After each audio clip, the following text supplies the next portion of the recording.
وصلنا معكم لفقرتنا الطبية. بفصل الشتاء بترتفع احتمالية إصابة الأطفال والرضع ببعض المشاكل التنفسية، وبيكثر السعال يلي ممكن يكون مصاحب لنزلات البرد أو الإنفلونزا وغيرها من المشاكل الثانية يلي بتسبب القلق عند بعض الأمهات. تماما، يعني موسم المرض عند الأطفال فينا نقول. كيف بنقدر نعرف أسباب السعلة، دلالاتها، وكيف بنعالجها؟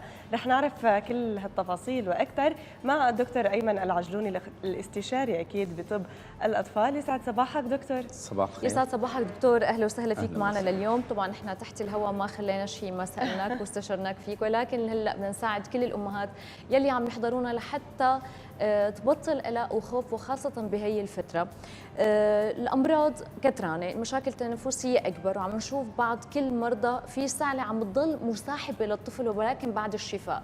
شو السبب يلي ممكن بيخلي السعلة تضل مع الطفل؟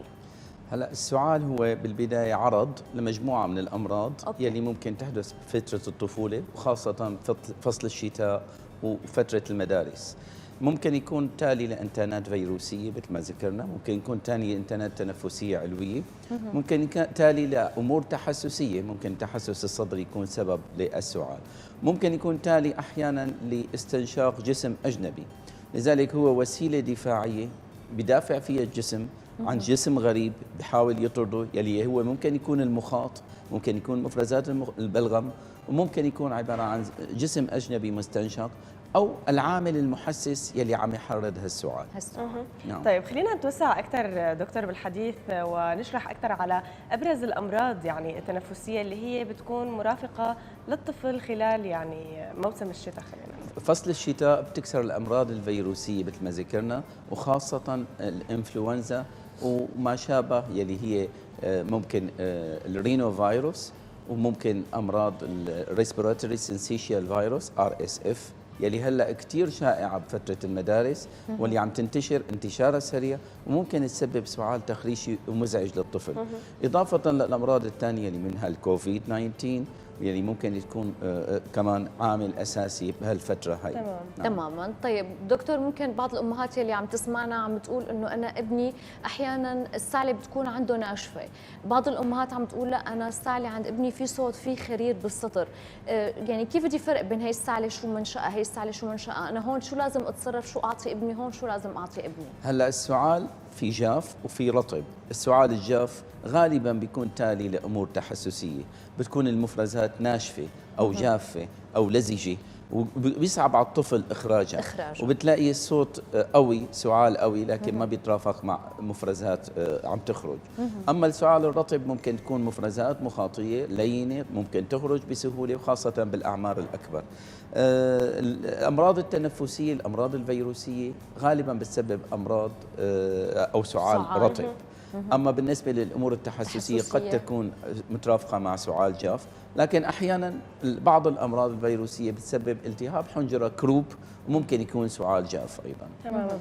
طبعا تدبير السعال بيختلف من حاله لحاله، هو تدبير السبب او العامل المحرض للسعال هو اللي بيعتمد عليه. ودائما في عوامل يمكن بتحرض او بتهيج اكثر حاله السعال اللي بتكون عند الطفل، يعني بيكون الطفل عم يسعل شوي بسبب بعض الامور اللي اكيد يمكن حتذكر لنا اياها هلا دكتور. بنلاقي الطفل صار سعالته اقوى، سعالته عم تجرح له يمكن حلقه بشكل اكبر. فشو هي الامور الخاطئه او الشغلات اللي موجوده اللي ممكن هي تهيج من السعال؟ هذا سؤال كثير مهم، وفي اسباب كثيره ممكن نتجنب السعال او نخفف من شده السعال والازعاج تبع السعال. يعني على راسها التدخين او العطور، روائح المنظفات، كلياتها امور مخرشه، وخاصه في بعض الاطفال اللي عندهم تربه تحسسيه او ارج تحسسي. حتى لو كان الاصابه فيروسيه او انفلونزا وفيها سعال وهو عنده تربه تحسسيه، اذا شم روائح الدخان او التبغ او الارجيله او العطور او المحارم المعطره، احيانا ملطف الجو، ايام المنظفات اللي الوالده بتستعملها بالبيت، الام بتستعملها بالبيت، ممكن تكون مخرشه بشكل كبير. لذلك بدنا ننتبه لهالامور ونتجنبها. واحيانا عم يلجأوا بعض الناس لمدفئه الحطب، مدفئه الحطب عم تكون لها دور كبير. حتى مدفئة الغاز إلى دور كبير كمان بإزعاج وإثارة السعال عند الأطفال. صحيح. لذلك بدنا ننتبه لهالمواضيع هي. تماما. طيب دكتور، خلينا ننتقل لبعض الاشياء او الاخطاء الشائعه يلي ممكن تكون فيها بعض الامهات لحتى تخفف من السعله عند الاطفال. ممكن دهن الزيت، ممكن تخليه يستنشق شيء، ممكن تعطيه شيء رطب بالحلق. هالاشياء صحيحه وسليمه ولا لا في اشياء بديله لازم ناخذها بعين الاعتبار؟ يعني في بعض الأمور ممكن يكون لها دور فعال. البخار الرطب او استنشاق الابخره الرطبه ممكن يرطب من مع السعال، العطور اذا فينا لكن نقول. مع الروائح او المواد اللي لها روائح ممكن تكون احيانا مزعجه ومخرشه، وبالعكس يكون لها تاثير سلبي بالنسبه للطفل.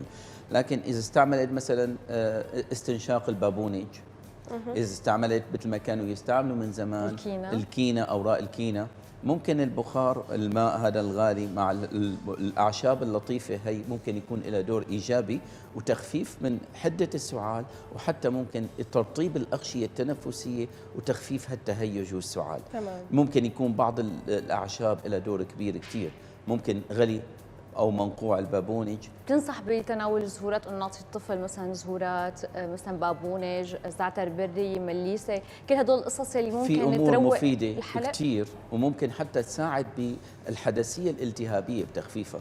ممكن غلي الزنجبيل مع الليمون، ممكن تحط له قليل من العسل كمان، ممكن يكون له دور فعال كتير، وحتى بيساعد بطرد الفيروسات أو تخفيف الحدسية الالتهابية. لكن ما ممكن هذا الشيء يطبق بالأعمار الصغيرة تحت عمر ال4 شهور أو تحت عمر ال6 شهور. لذلك ممكن نلجأ بسن المدرسة إلى هالأمور هي. غلي البابونج ممكن يكون مفيد، الليمون ممكن يكون مفيد أيضا، الزنجبيل مع الليمون كتير مفيد، حتى بيرفع من جهاز المناعي للجسم.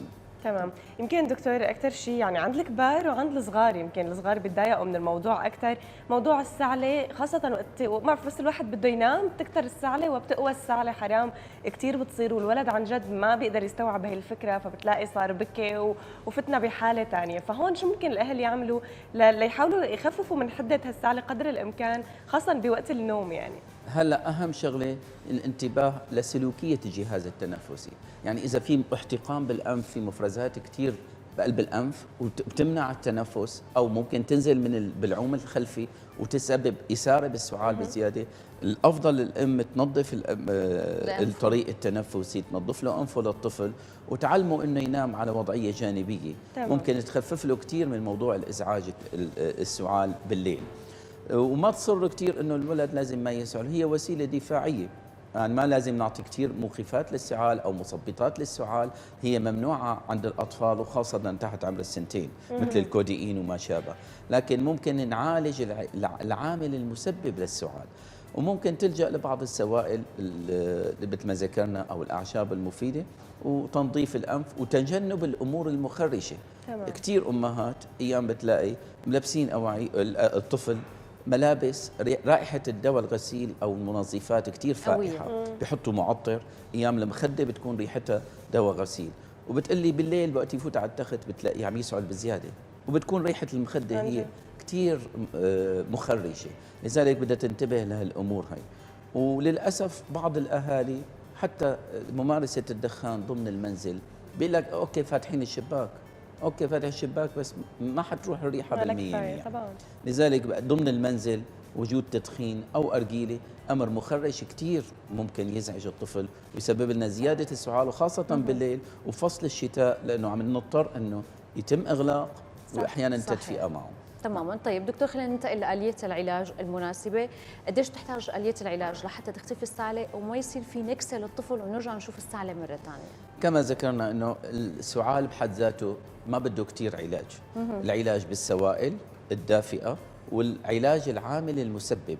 يعني مثلا إن كان العامل المسبب هو إنفلونزا بدنا نلجأ للأمور يلي ممكن تفيد بالإنفلونزا، ما في ضرورة نلجأ للصادات الحيوية، لأنه مو كل الحرارة ممكن تترافق مع الإنفلونزا بشكل طبيعي 48 72 ساعة.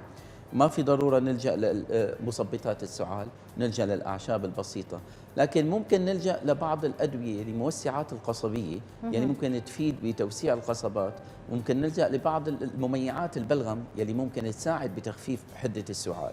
ممكن نلجا احيانا لبعض الادويه الانشاقيه مثل السالبوتامول، ممكن تكون عن طريق الرذاذ او عن طريق البخاخ، يلي بتفيدنا بشكل اساسي بالحالات التحسسيه، بحالات التشنج القصبي. ممكن يكون له دور فعال كثير، وممكن اجراءه احيانا مع الاكسجين الرطب بحالات الكروب او التهاب الحنجره او حالات التشنج القصبي الشديد. وممكن يكون له دور كبير كثير ومفيد كثير، يريح الطفل من حدسيه السعال الشديده كثير، حتى بتخفف له من الارق بالليل والازعاج الليلي اللي ممكن يشوفه عند الاهالي. يعني معلومات مهمه، ان شاء الله هيك نكون فدنا كل سيدات اللي عم يحضرونا، كل الاهالي يعني، والصحه والسلامه يا رب لكل الاطفال يعني. اهلا وسهلا فيك دكتور، شكرا كثير لوجودك. يسعد صباحك، اهلا وسهلا فيك معنا لليوم دكتور.